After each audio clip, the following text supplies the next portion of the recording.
The wind howled down the nearly empty street, rattling the tin sign above the lonely bus stop.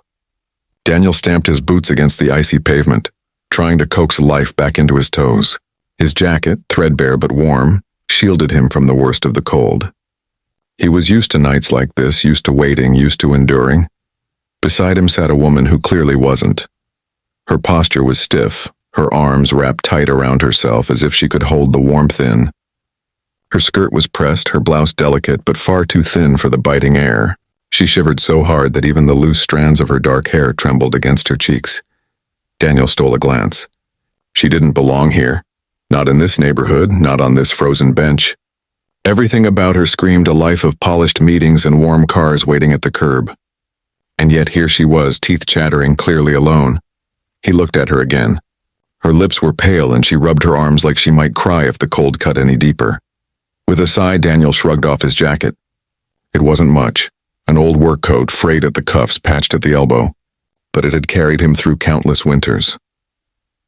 "Here," he said, holding it out gently. The woman startled, her eyes wide, as though no one had spoken to her kindly in years. I couldn't," she whispered. Her voice was careful, measured, like someone used to controlling every word. "You'll freeze without it," Daniel insisted. His tone wasn't pushy, just steady, like the jacket in his hands was the most natural thing in the world to offer. "I can handle the cold. You shouldn't have to." Slowly, almost reluctantly, she reached out and took it. The weight of the coat surprised her. It was heavier than it looked, carrying not just warmth, but the quiet sacrifice of someone who had little and still gave. She pulled it around her shoulders, exhaling in relief as the warmth seeped in. Her throat tightened. "Thank you," she murmured, softer than the wind. Daniel gave her a small, easy smile. "Don't mention it. Nights like this, we all need a little help." What he didn't know, what he couldn't know, was that the woman wrapped in his jacket was Clara Morgan, a CEO whose face often appeared in glossy magazines, a woman praised for her power yet quietly starved of genuine kindness. The bus roared up at last, headlights glowing through the dark.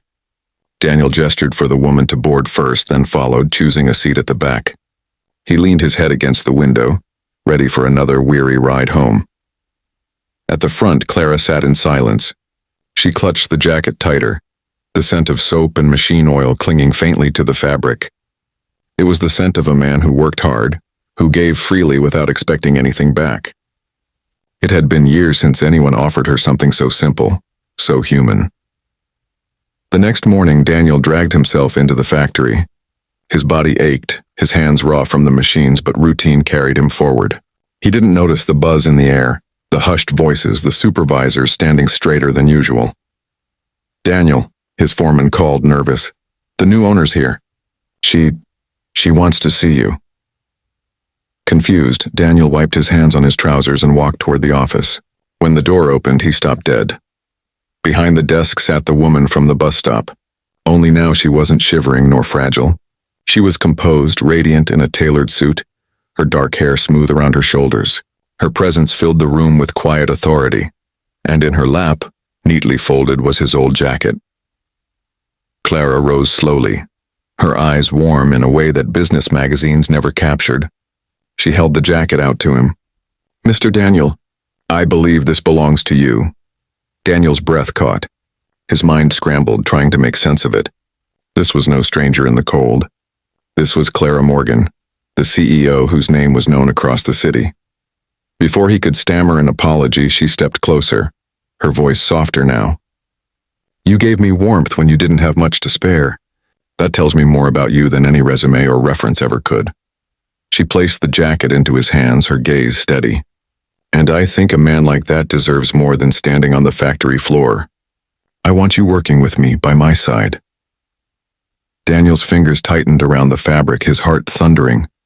He had offered kindness without expecting anything, and yet it had come back to him in a way he never imagined, opening the door to a life beyond anything he thought possible.